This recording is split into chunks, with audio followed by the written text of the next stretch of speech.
شرک لظلم عظیم۔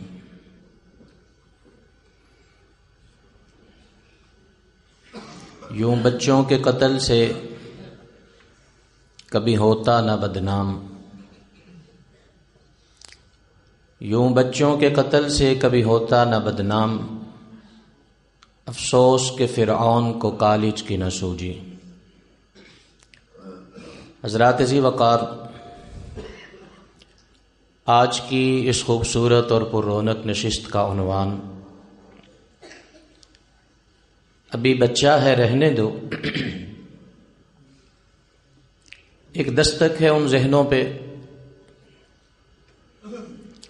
جو قوم کے شعور سے، امت کے تصور سے خالی اور فارغ ہو کر ذاتی اور انفرادی مفادات کو مد نظر رکھ کر اپنی اپنی ضروریات اور خواہشات کو زندگی کا ہدف بنا کر صرف اسی کو پانے اور حاصل کرنے کی فکر میں بھاگ رہے، جو ان کی ذات کے لیے بہتر ہے، جو ان کی خواہشات کی تکمیل کا سبب اور باعث ہے۔ قوم، ملک، امت، عقیدہ، نظریہ کیا مطالبہ کرتا ہے، کون سے اہداف رکھتا ہے، اس سے تہی دامن ہو کر وہ اپنی زندگی کو اس ڈگر پہ چلا رہے کہ جس پہ اگر کائنات کے خالق و مالک کا تبصرہ دیکھا جائے تو وہ یہی ہے، ذرہم یأکلوا ویتمتعوا ویلہہم الامل فسوف یعلمون۔ چھوڑو انہیں، کھاتے رہیں، پیتے رہیں، مفادات کو سمیٹتے رہیں، امیدوں کو باندھتے رہیں، وقت آئے گا کہ آنکھیں کھل جائیں گی، وقت آئے گا کہ سب پتے چل جائیں گے۔ اس طرح کی دوڑ اور باغ میں مگن افراد کے لیے یہ ایک جملہ، ایک آواز ہے شعور کو بیدار کرنے کی، ذمہ داری کا احساس دلانے کی، اور اپنے مستقبل کے لیے، اپنی نسلوں کے لیے اپنے آپ سے یہ سوال کرنے کے لیے کہ ہم اپنے آج کے کھیلتے ہوئے اپنے سامنے بچوں کو کس نہج پہ اور کس ڈگر پہ تیار کر رہے۔ اس جملے میں یہ پیغام ہے کہ معاشرے کی ایک بڑی سوچ وہ ہے جنہوں نے یہ مان لیا ہے کہ عمر کا یہ حصہ کھیل کود کا حصہ ہے، عمر کے اس حصے میں تربیت، آداب، اخلاق اور حدود اور قیود، اس کی بندش کی ضرورت نہیں ہے، اس کے دباؤ کی ضرورت نہیں ہے۔ ابھی بچہ ہے، ابھی اس کو کھیلنے کودنے دیا جائے، ابھی اس کے معاملات سے نظروں کو دور کیا جائے، ابھی اس کو روک ٹوک کا عادی نہ بنایا جائے، ابھی اس کو بڑے بڑے ادب اور آداب کی باتوں میں شامل نہ کیا جائے، ابھی بچہ ہے، ابھی رہنے دو۔ یہ سوچ اور فکر ان لوگوں کی ہے کہ جو اس بات سے بالکل بے فکر ہو چکے کہ آج کا بچہ، آج کا بیٹا، آج کا یہ ننھا سا پودا کل کی مضبوط عمارت کی بنیاد ہے۔ جیسے عمارت بلند رکھنی ہو، مضبوط رکھنی ہو، بنیاد اتنی مضبوط، اتنی بہتر، اتنی اعلیٰ، اتنی اچھی رکھی جاتی ہے تاکہ کل کو وقت گزرنے کے ساتھ عمارت کی بنیادوں کو کوئی ہلا نہ سکے، عمارت کا بوجھ ان بنیادوں کی وجہ سے گر نہ سکے۔ جو لوگ بلند عمارتوں کی فکر کرتے ہیں، مضبوط عمارتوں کی فکر کرتے ہیں، وہ بنیادوں کو کبھی ضائع نہیں کرتے۔ یہ بچپن انسانی عمر کی بنیاد ہے، یہ بچپن سوچ اور فکر کو متوازن رکھنے کی بنیاد ہے، یہ بچپن نظریات اور اخلاق کو مضبوط پیوستہ کرنے کی بنیاد ہے۔ جو انسان اپنے نظر میں آنے والے بچے کو، گود میں پلنے والے بچے کو، اپنی تربیت اور اپنے سائے میں پرورش پانے والے بچے کو اس کے بچپن کے اندر تربیت کے میدان سے نہیں گزارتا ہے، تعلیم کے میدان سے نہیں گزارتا ہے، حدود اور قیود سے واقف نہیں کرتا ہے، وہ صرف وقت نہیں گزار رہا، وہ سال نہیں گزار رہا، یہ بچپن کے سال ہی نہیں گزر رہے، بلکہ اس کی تربیت کے اندر یہ کمی اور نقص پیدا ہو رہا کہ اس کی سوچ اور فکر میں جو بنیاد کھڑی ہوگی اسے ہر آنے والا ہوا کا جھونکا اڑا کے رکھ دے گا، اس کے نظریات خس و خاشاک کی طرح بکھر کے رہ جائیں گے، اس کی عادات کے اندر ہر بدلتا ہوا لمحہ اپنا اثر ڈالے گا، ہر بدلتی ہوئی ہوا اس کی سوچ اور فکر کو اپنے ساتھ بہا کے لے جائے گی۔ اس لیے آپ اندازہ کیجئے، کائنات کی سب سے اعلیٰ کتاب نصاب کے میدان میں، تربیت کے میدان میں، تعلیم کے میدان میں جس سے اعلیٰ اور برتر کتاب کوئی نہیں ہے، اس کو تقابل کی نظر سے دیکھا جائے تو تب بھی یہ ماننا پڑے گا کہ دنیا بدل گئی ہے، زمانے چلے گئے ہیں، اور ہست و بود نے کئی دفعہ اپنے نقشوں کو تبدیل کر لیا ہے۔ اس کائنات کی ہستی پر کئی دفعہ تاریخ رقم ہوئی، پھر مٹی ہے، نسلیں پیدا ہوئیں، ختم ہوئیں، پھر آئی ہیں، انسانیت نے کئی طرح کے ادوار دیکھے ہیں، لیکن جس کتاب کی ایک زیر اور زبر بھی تبدیل نہ ہو سکی وہ اللہ کی کتاب قرآن پاک ہے۔ دنیا نے نصاب بنائے ہیں بڑے بڑے، تعلیمات کی بنیادیں رکھی ہیں بڑی بڑی اعلیٰ، فلسفوں کو چنا ہے، حکمتوں کو چنا ہے، اور سقراط کو دیکھا، بقراط کو دیکھا، ارسطو کو دیکھا، افلاطون کو دیکھا ہے، لیکن کسی کے نظریے ایک صدی تک چلے، 2 صدیوں تک چلے، ایک نسل تک چلے، 2 نسلوں تک چلے، جس کی تعلیمات اور جس کی تربیت کے الفاظ جب سے دنیا کائنات کے اندر اللہ نے ان کو نازل فرمایا ہے، ان 14-15 صدیوں سے لے کر آج تک ہر خطے، ہر سطح، ہر طرح کے انسان اور فرد کے لیے، مرد اور عورت کے لیے، بچے اور بوڑھے کے لیے جو کتاب آج بھی زندہ ہے، جس کی تربیت آج بھی زندہ ہے، جس کے اصول آج بھی موجود ہیں، جس کی تعلیمات آج بھی لوگوں کے اندر رائج اور قائم ہے، وہ اللہ کی کتاب ان ھذا القرآن یہدی للتی ہی اقوم، اعلیٰ سے اعلیٰ رستہ دینے والی، بہتر سے بہتر ڈگر دینے والی، عمدہ سے عمدہ سوچ دینے والی کتاب۔ اس کتاب کے اندر بھی جب ہم دیکھتے ہیں تو انسانیت کے لیے جو عمل کے اور اپنی زندگی کے اندر اخلاق اور آداب کو اپنانے کے جو اولین احکامات نازل ہوتے ہیں، ان احکامات کی عمر کا جب تعین کیا گیا ہے، محدثین مفسرین نے لکھا ہے، تابعین نے لکھا ہے کہ جن بچوں کے دودھ کے دان ٹوٹ جاتے ہیں ان کے لیے رب نے قرآن میں آیات نازل فرمائی ہیں، ان کو بچہ نہ سمجھو، ان کو ضرورت ہے تربیت کی، اس عمر کو معمولی نہ سمجھو، ان کو ضرورت ہے آداب کو سامنے رکھنے کی۔ 4 اور 5 سال کی عمر کا بچہ ان الفاظ کے ساتھ مخاطب کیا جاتا ہے، اس کے ذمہ دارانوں کو اس بات کے ساتھ مخاطب کیا جاتا ہے، یا ایھا الذین آمنوا لیستأذنکم الذین ملکت ایمانکم والذین لم یبلغوا الحلم منکم 3 مرات۔ یہ قرآن کے الفاظ بول کے بتلاتے ہیں کہ جس کے دودھ کے دان گر جاتے ہیں، جو 4 سے 5 سال کی عمر کو پہنچ جاتا ہے، اس کو بٹھاؤ، اس کو سبق پڑھاؤ، اس کو وقت کی اہمیت کا انداز دکھلاؤ، اس کو گھر میں آنے اور جانے کے آداب سکھلاؤ، اس کو طور اور طریقے بتلاؤ، اس کے بچپن کو معمولی جان کے صرف نظر نہ کر دینا، ابھی سے تربیت کا آغاز کرو گے تو یہ عمدہ اور اچھا انسان بنے گا۔ ابھی بچہ ہے، رہنے دو۔ یہ سوچ ایک ایمان والے مسلمان کی نہیں ہو سکتی، یہ سوچ مستقبل کی فکر رکھنے والے انسان کی نہیں ہو سکتی، یہ سوچ انسانیت کو عمدہ اور اعلیٰ اصولوں پہ چلانے والے انسان کی نہیں ہو سکتی، یہ سوچ ہو سکتی ہے مستقبل سے عاری انسان کی اور اخلاق اور کردار سے خالی انسان کی، انسانیت کے معراج سے آنکھیں بند کر کے چلنے والے انسان کی، قرآن کی تعلیمات سے دور انسان کی، اسلام کے اصول اور ضابطوں سے لا علم انسان کی یہ سوچ ہو سکتی ہے۔ کلمہ لا الہ الا اللہ پڑھنے والے مسلمان اور اللہ کے دربار کے اندر اپنی اولاد کے حوالہ سے خود کو جواب دہی کا احساس رکھنے والے انسان کی یہ سوچ نہیں ہو سکتی۔ اندازہ تو کیجئے، اللہ رب العزت نے قرآن پاک کے اندر ایک سورت سورہ لقمان کے نام سے نازل کی ہے، اور میں اکثر دعوت فکر دیا کرتا ہوں۔ یہ لقمان کون ہے؟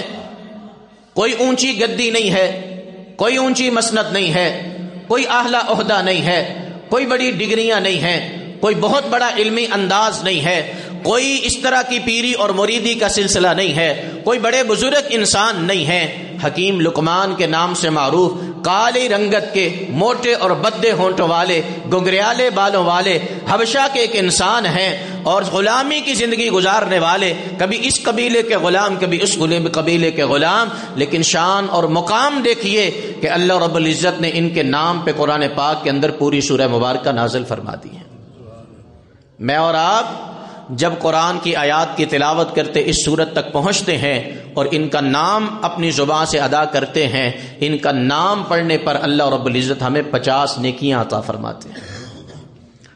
سوال کریں کیا وجہ تھی، کیا کردار تھا، کون سی نیکی تھی، کون سا انداز تھا کہ جس کو پسند فرما کے اللہ رب العزت نے اس حبشے کے آنے والے، غلامی کی زندگی گزارنے والے انسان کو قرآنی آیات کے اندر قیامت تک کے لیے اس کے نام کو زندہ رکھ دیا ہے، اور بلکہ اس کے نام پر پڑھنے والوں کو 50 نیکیاں عطا کی جا رہی ہیں۔ وہ ایک ہی کردار ہے، انہوں نے اپنی اولاد کے بچپن کو ضائع نہیں کیا ہے، انہوں نے اپنی اولاد کے اوپر یہ نظر نہیں رکھی ہے ابھی بچہ ہے رہنے دو، بلکہ یہ بچپن کے اندر ہی یا بنیا یا بنیا یہ الفاظ اس وقت ہیں جب ہم چھوٹو چھوٹو کہہ کر بچوں کو نظر انداز کرتے ہیں، جب ان کے پیارے پیارے نام لے کر ہم ان کے ساتھ کھیلتے کودتے ہیں، حتیٰ کہ گالم گلوچ کے انداز بھی پیار کی صورت میں اختیار کیے جاتے ہیں۔ یا بنیا یہ اس وقت، ان حالات میں، ان لمحات میں اپنی اولاد کی تربیت کے لیے سوچ اور فکر کو،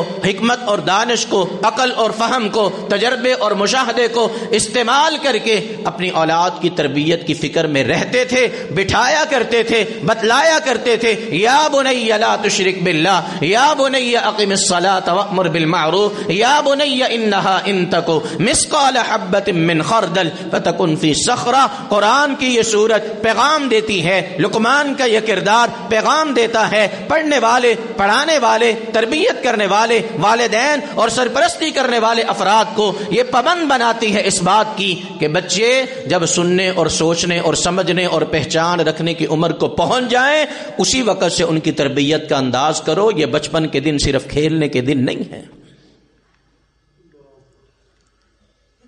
بھول میں پڑے ہیں وہ لوگ اور ذمہ داریوں سے آری بیٹھے ہیں وہ لوگ جو نہیں سمجھتے کہ اولاد کے بچپن میں ان کے اخلاق کو سنوارنا، ان کے عقیدے کو سنوارنا، ان کی عبادات کا ذوق ان میں پیدا کرنا، سوچ اور فکر کو درست ڈگر دینا، یہ ہماری دائی اولین ترجیحی ذمہ داریوں میں سے ایک ذمہ داری ہے۔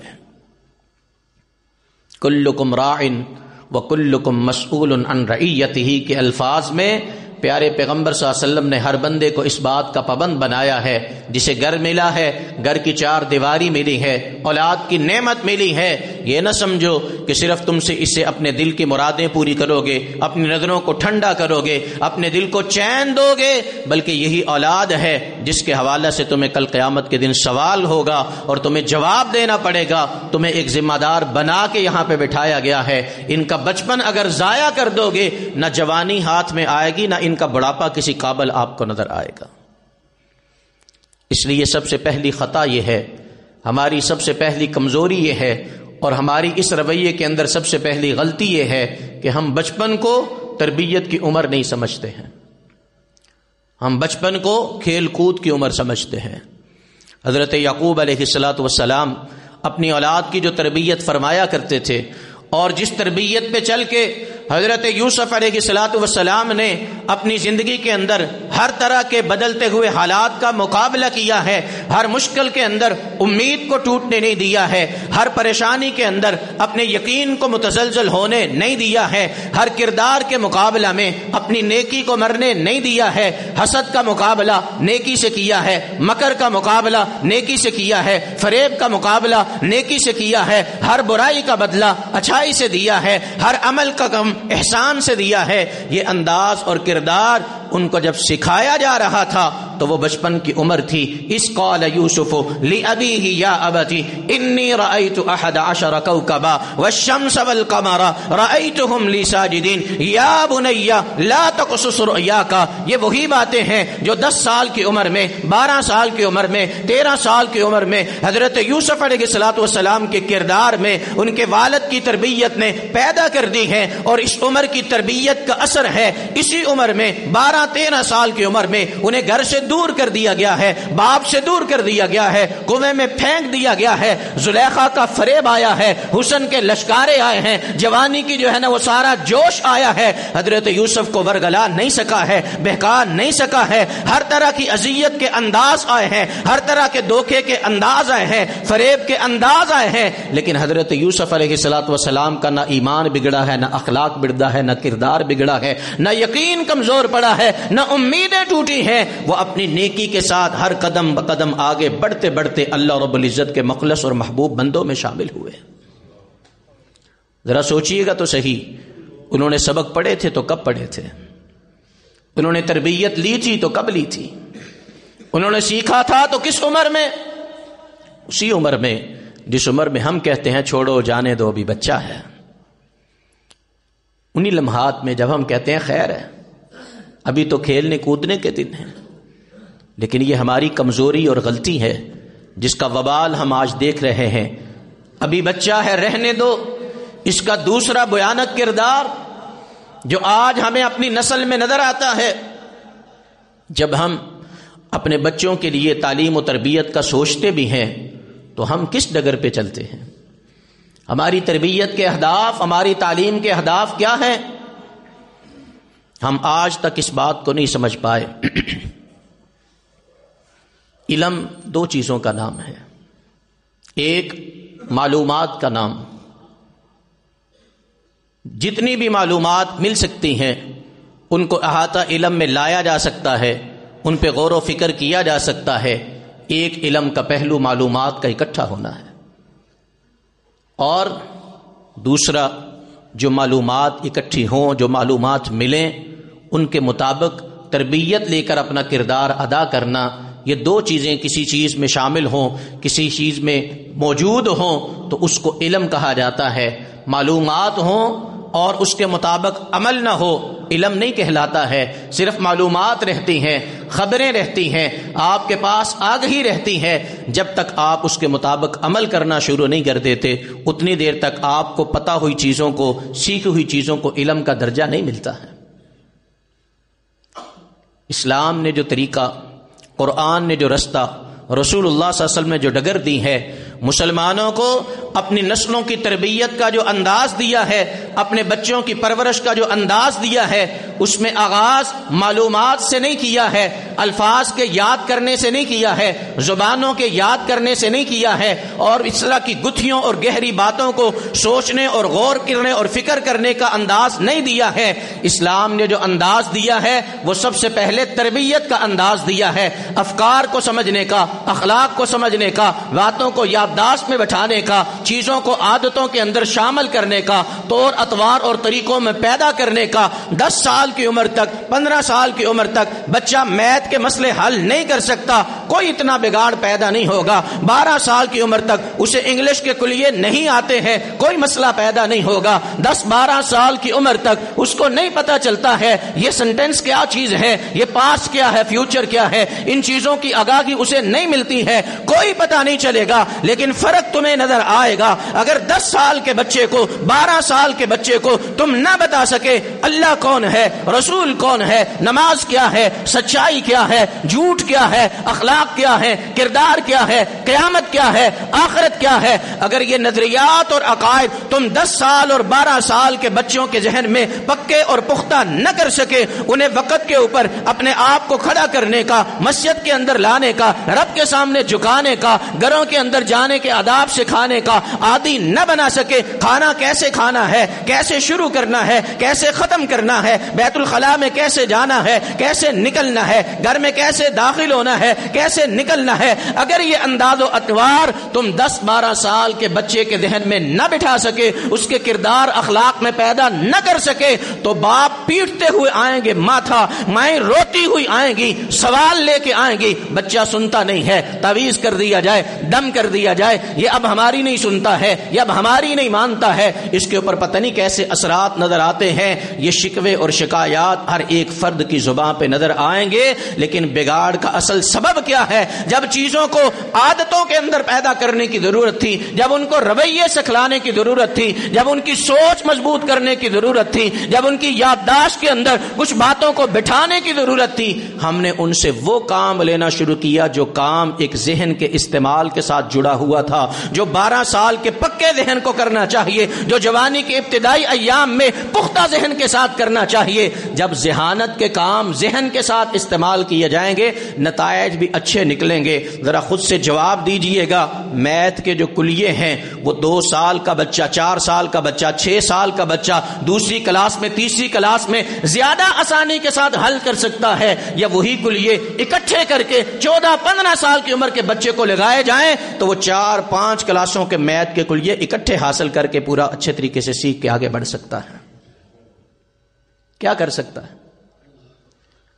جو ذہن کے کرنے کے کام ہیں، جن میں غور کی ضرورت ہے، تدبر کی ضرورت ہے، ذہن لڑانے کی ضرورت ہے، وہ کام ہم نے اس وقت شروع کر دیا ہے جس وقت ان کو ابھی عادتیں پکی کرنے کی ضرورت تھی،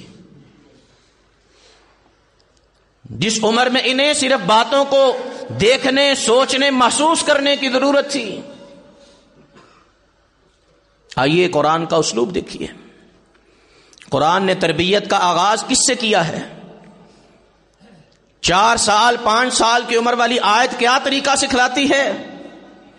ان کی عادت بناؤ، ان کو عادت ڈالو، ان کے اندر یہ چیز پیدا کرو، کیا 3 اوقات کے اندر یہ بغیر دستک دیے اپنی ماں کے کمرے میں، بہن کے کمرے میں، کسی کے کمرے میں داخل نہ ہو۔ یہ غور فکر کرنے والی چیز ہے کہ عادت ڈالنے والی چیز ہے؟ بولیے۔ یہ ذہن کے استعمال کا کام ہے کہ اپنے اخلاق کو سنوارنے کی عادت ہے، عادات کی تربیت نہیں ہے، اخلاق کی تربیت نہیں ہے، ہمارے بچوں کے اندر ادب آداب کی تربیت نہیں ہے۔ ہم اس بات پہ خوش ہیں، اسے میتھ بڑا اچھا آتا ہے، اس کی انگلش ابھی سے بڑی اچھی ہے، اس کو جناب بڑا اچھا لکھنا آتا ہے۔ حضرات، یہ ہمارے ساتھ جو دھوکہ کسی نے کرنا تھا کر چکا ہے، اور ہم اپنی آنکھیں بند کر کے اپنے گھر کے اندر آئے ہوئے آسمانی نصاب تعلیم کو، آسمانی انداز تربیت کو، آسمانی اسلوب اور طریقے کو اپنی پشت کے پیچھے پھینک کر اسی طرح آنکھیں بند کر کے اپنی نسلوں کو آگے لے کے چل رہے، اور کبھی یہ سوچنے کی ضرورت ہی محسوس نہیں کی ہے کہ دنیا بدل کیسے گئی ہے، یہ ڈگر بدل کیسے گئی ہے۔ وہ جو کبھی اعلیٰ ترین اخلاق کی مثال ہوا کرتے تھے، جن کا ایمان، جن کا اخلاق، جن کا کردار لوگوں کی نظر کے اندر ایسے روشن ہوا کرتا تھا، آج وہ اخلاق، وہ کردار، وہ تربیت ہماری نسلوں میں موجود نہیں۔ سبب کیا ہے؟ آئیے، ابھی بچہ ہے، رہنے دو۔ اس غلطی کے اندر آ کر ہم نے یہ کہہ دیا نماز پڑھ لے گا، کوئی مسئلہ نہیں، ابھی بچہ ہے، نہیں جاتا مسجد، بڑا ہوگا چلا جائے گا۔ نہیں، غلطی کر گئے ہیں۔ رسول پاک کا فرمان تھا، جو اپنے بچے ہیں 7 سال کی عمر کے اگر ہو جائیں، ہاتھ پکڑ کر انگلی لگا کر انہیں عادت ڈالو اپنے رب کے سامنے کھڑا ہونے کی۔ اس بچپن میں عادتیں پختہ کرو، اس بچپن کے اندر نظریات پختہ کرو۔ 10 سال کی عمر میں عادت پکی کرو، نماز پڑھنے کے لیے جاتا ہے، شاباش دو، نہیں جاتا ہے تو اس کو سزا دو تاکہ اس کی نماز کی عادت پکی ہو۔ 4 سال کی عمر میں اس کو دستک دیکھ کر گھر میں جانے کی عادت ڈالو، دستک دیکھ کر کمروں میں داخل ہونے کی عادت ڈالو، عادتیں پکی کرو، عادتیں بہتر اخلاق کے ساتھ جوڑو۔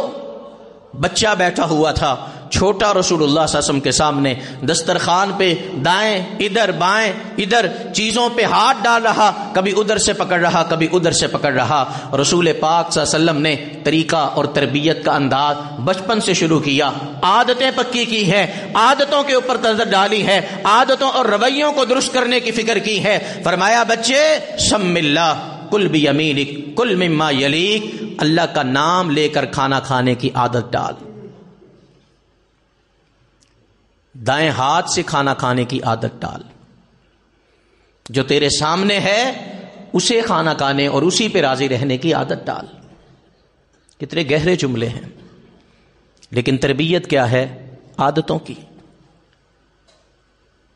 تعلیم کا آغاز بچپنے میں عادتوں سے ہوتا ہے. عادات کو پکا کریں، عادات کو پختہ کریں. ایک اور حدیث مبارکہ میں انداز دیکھیے، نبی پاک صلی اللہ علیہ وسلم کے پیچھے حضرت ابن عباس، چھوٹی عمر ہے، بچپن کی عمر 8-10 سال کے قریب کی عمر ہے، اور سواری پہ بیٹھے ہیں تو اللہ کے پیغمبر کیا فرما رہے ہیں؟ احفظ اللہ یحفظک. یہ کس چیز کی تربیت ہے؟ اپنی یادداشت میں چند چیزوں کو بٹھا لو، دنیا ادھر کی ادھر ہو جائے، تمہیں ان چیزوں پہ کبھی بھی اپنے آپ کو کمزور نہیں کرنا ہے. احفظ اللہ، اپنے معاملات کے اندر اللہ کو کبھی فراموش نہیں کرنا ہے. بچے کی بات ہے، یہ عقیدے کی بات ہے، نظریے کی بات ہے، فکر کی بات ہے. جن چیزوں کو ذہنوں میں بٹھا دینا چاہیے، جن چیزوں پہ ذہنوں کے اندر بچوں کو پکا کر دینا چاہیے. احفظ اللہ یحفظک، احفظ اللہ تجدہ تجاہک، اذا استعنت فاستعن باللہ واذا سألت فاسأل اللہ. تجھے اگر سوال کی نوبت آئے تو سوال بھی صرف اللہ سے کرنا، مدد مانگنے کا وقت آئے تو مدد بھی صرف اللہ سے مانگنا، زندگی کے کسی مرحلہ اور قدم میں اللہ کو فراموش نہ کرنا. یہ چیزیں اگر تیرے اندر پکی ہو گئیں پھر دنیا سے بے نیاد ہو جائے گا. وَاعْلَمْ أَنَّ الْأُمَّةَ لَوِ اجْتَمَعُوا عَلَىٰ أَن يَنفَعُوكَ شَيْئًا لَمْ يَنفَعُوكَ إِلَّا مَا قَدْ كَتَبَهُ اللَّهُ لَكَ. یقین کر لے، دنیا ہو جائے، دنیا کی دولت ہو جائے، دنیا کی ٹیکنالوجی ہو جائے، دنیا کی مہارتیں ہو جائیں، دنیا کے ہنر ہو جائیں، دنیا کے عہدے ہو جائیں، دنیا کے منصب ہو جائیں، جو چیز اللہ نے تیری قسمت میں لکھی ہے وہ دنیا کی کوئی طاقت و قوت تجھ سے چھین نہیں سکتی ہے. اور جو تیری قسمت میں اللہ نے لکھا ہے ساری دنیا کے ہنر مل کر بھی تجھے وہ عطا کر سکتے نہیں ہیں. اس سوچ کو پکا کر کے زندگی میں آگے بڑھنے والا انسان کیسے کردار کا حامل ہوگا؟ رشوتوں کو قبول کرے گا؟ جھوٹ کو سہارا بنائے گا؟ حرام کی فکر میں جائے گا؟ عبادات سے دور بھاگے گا؟ اخلاق کی گراوٹ کا شکار ہوگا؟ کیوں؟ اسے پتا ہے کاروبار بڑھانے کے لیے جھوٹ کام نہیں آتا، اللہ کی مدد کام آتی ہے. اگر اس پختہ سوچ کے ساتھ معاشرے میں ہم پھیلتے اور بڑھتے، ہماری تربیت میں ہمیں معلومات دینے کی بجائے آغاز اخلاق سے کیا جاتا، افکار سے کیا جاتا، عادات سے کیا جاتا، نظریات سے کیا جاتا، تو یہ سوچ کبھی ہمارے معاشرے میں پیدا نہیں ہوتی کہ جھوٹ کے بغیر کاروبار نہیں چلتا ہے. یہ باتیں ہم ہی کرتے ہیں نا؟ کیوں جی؟ ہوتی ہیں کہ نہیں ہوتی؟ جھوٹ کے بغیر کون سا کاروبار چلتا ہے؟ یہ ہم ہی کہتے ہیں. کون سے لوگ جن کی تربیت کرنے والوں نے کہا تھا جھوٹ آپ کو فجور کی طرف لے کے جاتا ہے، بد کرداریوں کی طرف لے کے جاتا ہے، بد کرداریاں آپ کو جہنم کی طرف لے کے جائیں گی، جھوٹ کبھی نہ بولنا. لیکن چونکہ ہم نے تربیت اس نہج سے نہیں سیکھی ہے جس میں یہ باتیں ذہن کے اندر پکی ہو جائیں، جھوٹ کی عادت کبھی زندگی میں نہ پڑے اور سچ کی عادت ہمیشہ زندگی میں ساتھ رہے. اگر وہ عادات کی تربیت ہوتی تو ہمارے معاشرے کے اندر یہ سوچ کبھی غالب نہ آتی.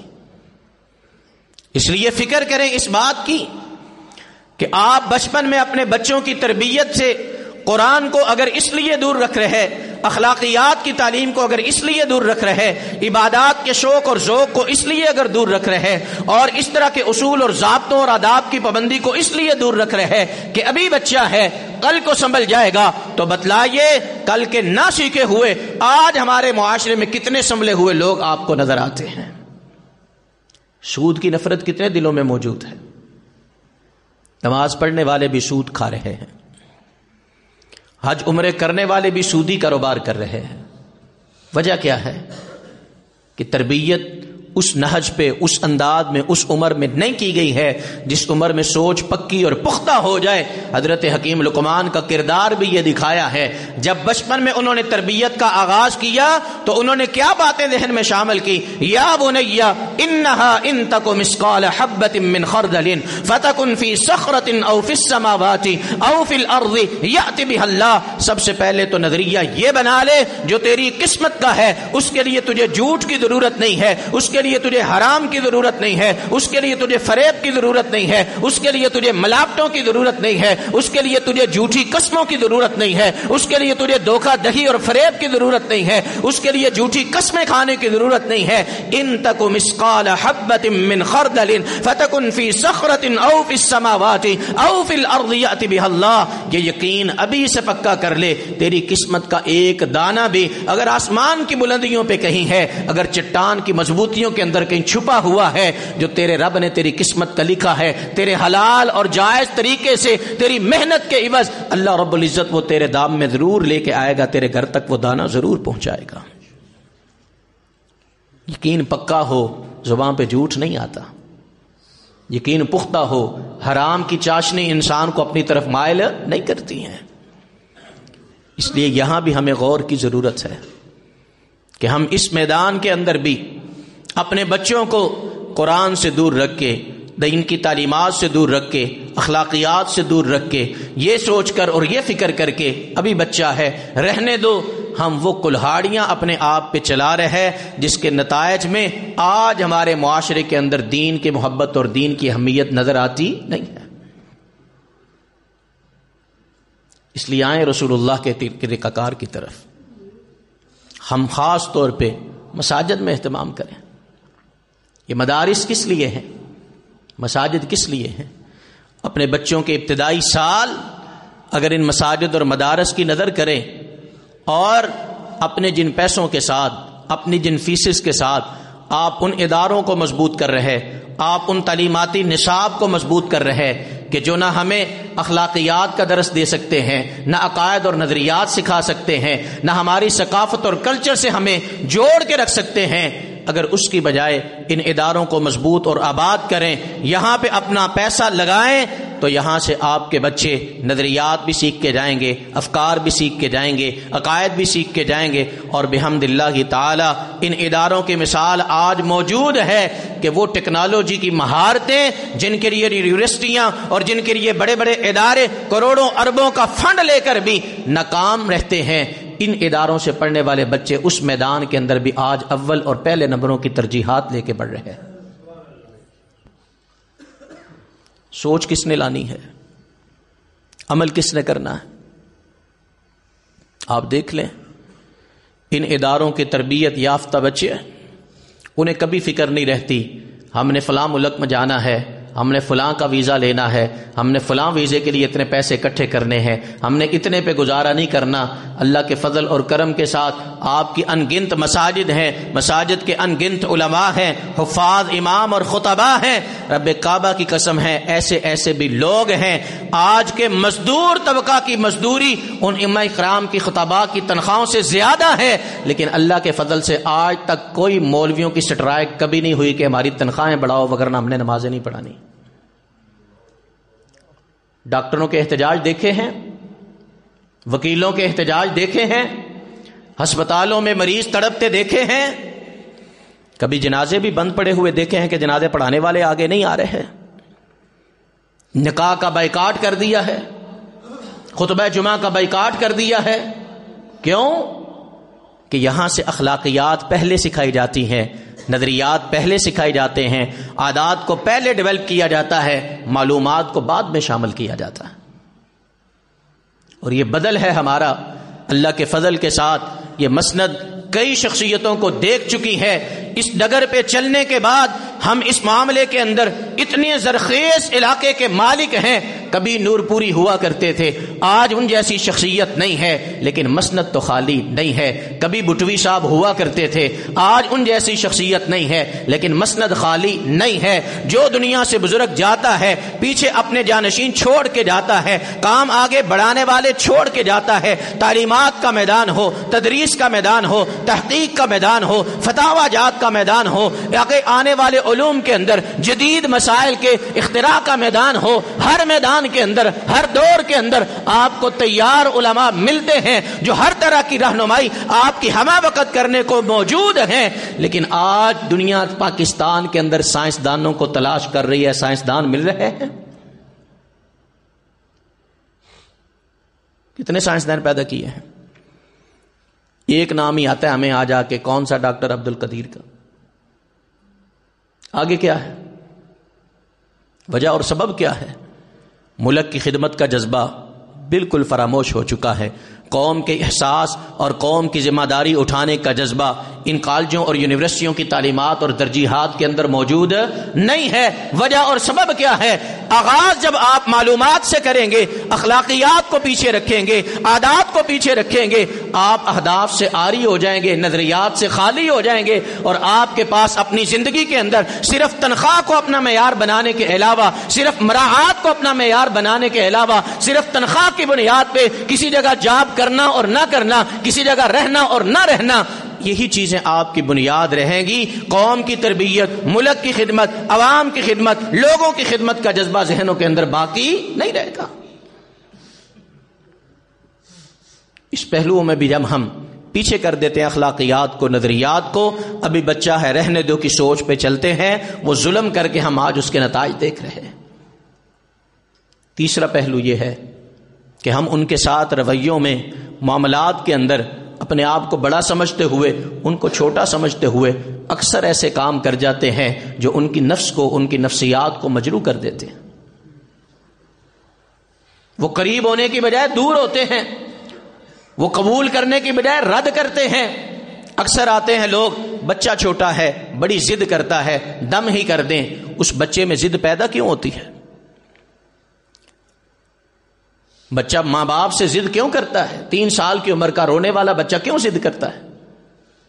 جو اس کے ساتھ آپ کا رویہ ہے وہ یا اس کے اندر تحمل پیدا کرے گا, برداشت پیدا کرے گا, یا اس کے اندر ضد پیدا کرے گا. بچے کے بچپن کو مد نظر رکھ کر, یا اس کو بچہ سمجھ کر, اس کو ملنے والا حق, اس کو ملنے والی توجہ, اس کو ملنے والا پیار, کبھی اسے فراموش نہ کریں. اپنے نفس کو قابو میں کریں, اپنے غصے کو کنٹرول میں کریں, اپنے اندر برداشت کو پیدا کریں, اپنے اندر تحمل کو پیدا کریں. بچے بچپنا کرتے ہی رہتے ہیں, بچوں کے بچپنوں کو برداشت کرنا سیکھیں. رسول پاک صلی اللہ علیہ وسلم مسجد میں نماز پڑھ رہے ہیں, فرض نماز کی امامت کرا رہے, سجدے میں گئے, لمبا ہو گیا سجدہ. صحابہ حیران پریشان, اللہ کے پیغمبر نے اتنا لمبا سجدہ کر لیا. ایک صحابی کہتے ہیں, ایک صحابی پریشان ہو کے کہ میرے دل میں خیال آیا شاید اللہ کے پیغمبر کے ساتھ کوئی حادثہ تو نہیں ہو گیا. اس پریشانی میں جب کافی دیر تک رسول اللہ صلی اللہ علیہ وسلم نے سجدے سے سر نہیں اٹھایا, تو میں نے سجدے سے سر اٹھا کے دیکھوں تو رسول اللہ کو ہوا کیا ہے. تو جب میری نظر پڑی تو رسول اللہ سجدے میں ہے, آپ کی کمر پہ آپ کے نواسے اٹھ کے بیٹھ کے کھیل رہے. اور جب نبی پاک صلی اللہ علیہ وسلم نے کافی لمبا سجدہ کرنے کے بعد نماز سے سلام پھیر کر فارغ ہوئے تو لوگوں کو بتلایا میں سجدے میں تھا, میرا نواسا حسن یا حضرت حسین تھے, وہ میری کمر پہ چڑھ کے کھیل رہے تھے. میں نے ناپسند کیا اس بات کو کہ جب تک وہ خود اپنی مرضی سے نیچے نہیں اترتا میں اسے نیچے اتاروں. بچے تو لپکتے ہیں, آپ کے کندھوں پہ چڑھنا چاہتے ہیں, آپ کی گود میں بیٹھنا چاہتے ہیں, آپ کے گلے میں بازو ڈالنا چاہتے ہیں, آپ کی توجہ چاہتے ہیں. ان کا تو بچپن ہی یہ ہے. کس لیے ماں کی گود کو 2 سال تک بچوں کے لیے لازم قرار دیا ہے اور ماں کو پابند کیا ہے. والوالدات یرضعن اولادهن حولین کاملین لمن اراد ان یتم الرضاعہ. یہ بچپن کی عمر ان کو ضائع نہ کرو، یہ بچپن کا حق اس کو ضائع نہ کرو. یہ ماں کی گود میں اس کی آغوش میں لے کر اس کے سینے سے اس کو جو غذا دی جاتی ہے وہ صرف دودھ کے چند قطرے نہیں ہیں، وہ اس کے نفسیات کی مضبوطی ہے، اس کے احساس کی مضبوطی ہے، اس میں اعتماد اسی سے پیدا ہوتا ہے، اس میں ٹھہراؤ اسی سے پیدا ہوتا ہے، اسے آغوش میں آ کر محفوظ ہونے کا احساس اسی آغوش سے پیدا ہوتا ہے. وہ بچہ پر اعتماد تبھی بنتا ہے جب ماں اسے اپنی آغوش میں لے کر اپنے سینے سے فیڈ کرواتی ہے اور یہ 2 سال کا وقت اسے اپنی گود میں لے کے چلتی ہے. اس کی حکمتیں صرف دودھ پلانے کی نہیں ہے، نفسیات کی تربیت کی بھی ہے. کہ بچہ سمجھ کے ضائع نہ کر دو کہ خیر ہے، دودھ ہی پینا ہے نا، ڈبے کا بھی پی لے گا، گائے کا بھی پی لے گا. یہ ماؤں کی گود اور ماؤں کا دودھ یہ صرف ان کی غذا نہیں، ان کی تربیت بھی ہے، ان کی ترویج بھی ہے، ان کی مضبوطی بھی ہے، ان کے نفسیات کی تعمیر بھی ہے. اگر اس کو فراموش کر دیں گے تو وہ حق ضائع کریں گے جس کا ازالہ بعد میں کبھی ممکن نہیں ہوگا. انہی رویوں کے اندر نبی پاک صلی اللہ علیہ وسلم بیٹھے تھے مسجد میں، سارے علماء بیٹھے ہیں، صحابہ بیٹھے ہیں، بزرگ بیٹھے ہیں، شیوخ بیٹھے ہیں. اللہ کے پیغمبر صلی اللہ علیہ وسلم کے پاس ایک مشروب آیا پینے کا، آپ نے پیالے سے اپنی ضرورت پوری کی، دودھ پیا، اور جب آگے دینے کی باری آئی تو دیکھا دائیں جانب تو چھوٹا سا بچہ بیٹھا ہے.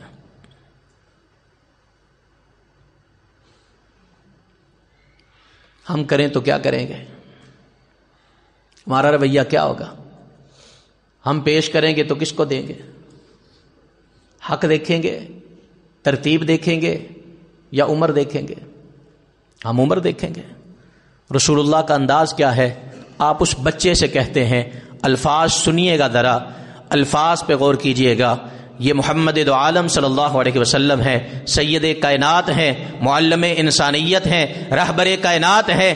ہر ایک سے بڑھ کر، اس کی جان سے بڑھ کر اللہ کے پیغمبر کا ہر ایک پہ حق ہے. لیکن یہ حق بھی اللہ کے پیغمبر صلی اللہ علیہ وسلم نے کبھی نہ حق استعمال، ناجائز استعمال نہیں کیا ہے. آپ اس بچے کو مخاطب کر کے کہتے ہیں، اتأذن لی ان اعطیہ الاشیاخ، اے بچے کیا تو مجھے اجازت دیتا ہے، کیا تو مجھے اجازت دیتا ہے کہ میں یہ پیالہ ان بڑے بزرگوں میں سے کسی کو تھما دوں؟ ابو بکر ہیں، عمر فاروق ہیں، ان کو دے دوں؟ بچہ بھی پر اعتماد تھا، بچے کی بھی سوچ بیدار تھی، بچے کا بھی ذہن کام کرتا تھا. اس نے کہا، آقا آپ کا تبرک میری قسمت میں رب لکھتے تو میں کسی اور کو تھما دوں؟ ممکن ہی نہیں ہے. میں لوں گا، میں پیوں گا. جب بچوں کی تربیت حقوق کی فراہمی کے ساتھ کی جائے، ان میں فہم بھی پیدا ہوتا ہے، ان میں فراست بھی پیدا ہوتی ہے، ان میں اعتماد بھی پیدا ہوتا ہے. کیا انداز ہے حضرت ابراہیم علیہ السلام کا! انہوں نے خواب دیکھا ہے اپنے بچے کو ذبح کرنے کا، اور بچے سے کیا کہتے ہیں؟ اے بیٹے، انی ارا فی المنام انی اذبحک فانظر ماذا ترا. اے بچے، میں دیکھ رہا ہوں خواب میں کہ تیری گردن پہ چھری چلا کے ذبح کر رہا ہوں، یہ تو میرا خواب ہے، بتا تیری رائے اور تیری سوچ اور تیرا خیال کیا ہے؟ بچوں سے خیال پوچھتے ہیں، بچوں سے رائے پوچھتے ہیں، بچوں سے اجازت لیتے ہیں. اگر یہی کہہ کے نظر انداز کر دیتے ہیں، خیر ہے ابھی بچہ انہوں پیچھے کرو، کوئی گل نہیں، تو وہاں ظلم کرتے ہیں. بچے کی تربیت میں، بچے کی نشو و نما میں، بچے کی نفسیات کے بنانے میں، بچے کی شخصیت کی تعمیر میں. آئیے ان 3 پہلوؤں سے اپنے آپ پہ غور کریں. ہمیں ان تینوں چیزوں پہ توجہ کی ضرورت ہے کہ بچے کا بچپنا تربیت کا آغاز ہے، وہ اصل بنیاد ہے. اس بچپنے میں اگر تربیت ہوگی تو شخصیت مکمل تعمیر ہوگی. اگر بچپنے کی تربیت نہ ہوگی تو شخصیت کے اندر ہمیں نقائص آج نظر آ رہے ہیں. تربیت کرتے وقت اخلاقیات کو کل پہ نہ چھوڑیں، عادات کی پختگی کو کل پہ نہ چھوڑیں، عمدہ چیزوں کو کل پہ نہ چھوڑیں، عبادات کو کل پہ نہ چھوڑیں. ابھی سے ان کے اندر یہ فکر پیدا کریں، عبادت کی، کردار کی، عقائد کی، نظریات کی، سچ کی، جھوٹ کی، ان کی عادتوں کو پہلے مضبوط کریں. معلومات بعد میں بھی اکٹھی ہو سکتی ہیں. بچوں کے حقوق دینے میں بچوں کے ساتھ ان کا بچپنا دیکھ کر معاملہ نہ کریں. ان کا حق اور ان کا جو ہے اللہ رب العزت کی طرف سے منتخب جو حصہ ہے اس کو مد نظر رکھ کر ان سے رویے اور معاملات کریں. اللہ مجھے اور آپ کو اس کے مطابق اپنے بچوں کے ساتھ چلنے کی توفیق عطا فرمائے. اقول قولی ھذا استغفر اللہ لی ولکم ولسائر المؤمنین. والسلام علیکم ورحمۃ اللہ.